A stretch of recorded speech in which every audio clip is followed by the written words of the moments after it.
నమస్తే friends, welcome back to blossom channel. రవ్వ లడ్డు అండి.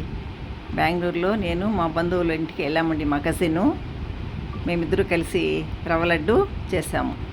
చాలా చక్కగా వచ్చాయండి. తను చాలా చాలా బాగా చేస్తుంది. అందువల్ల ఇద్దరం కలిసి అక్కడ చేసుకున్నాం.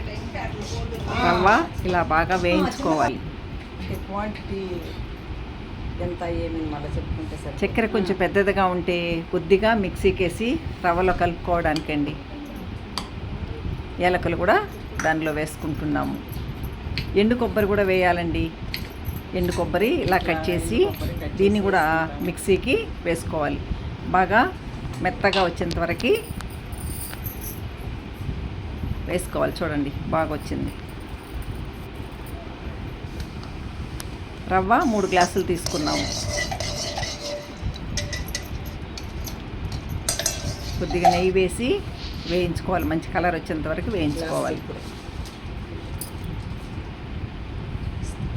3 గ్లాసులు రవ్వకి 3 గ్లాసులు చక్కెర అండి. కానీ దీంట్లో 3 గ్లాసులు చక్కెర వేయలేదండి. 1.5 గ్లాసే వేసాము. తర్వాత వేస్తాం. ఎలా వేస్తామో చూడండి.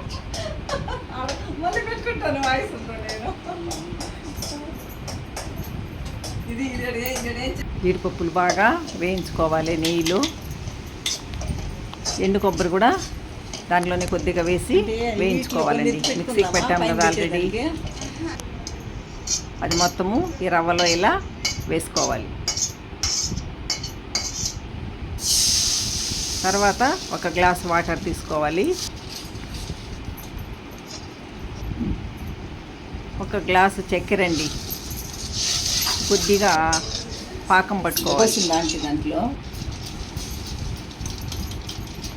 ఏలకుల పొడి అండి. ఇది ఏలకుల పొడిలో కూడా కొంచెం చక్కెర ఉంటుంది కదా, కాబట్టి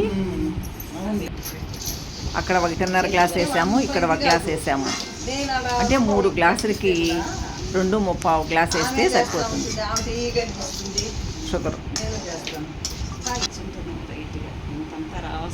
ఇలా కొద్దిగా ఇది చక్కెర తీగ పాకం వచ్చేంత వరకు వెయిట్ చేసుకుని ఆల్రెడీ మనం కలుపుకున్నాం కదా, దానిలో వేసి కలుపుకోవాలండి. దీనిలో రవ్వ, చక్కెర, యాలకుల పౌడరు, క్యాష్యూ, ఎండు కొబ్బరి అన్నీ ఉన్నాయి.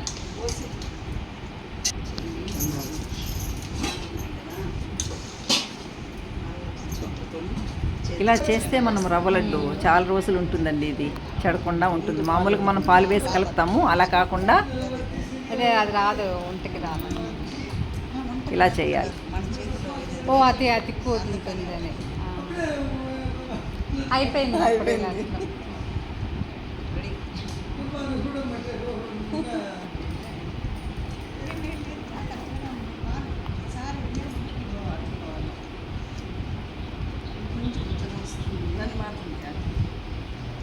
ఆంటీ వద్దా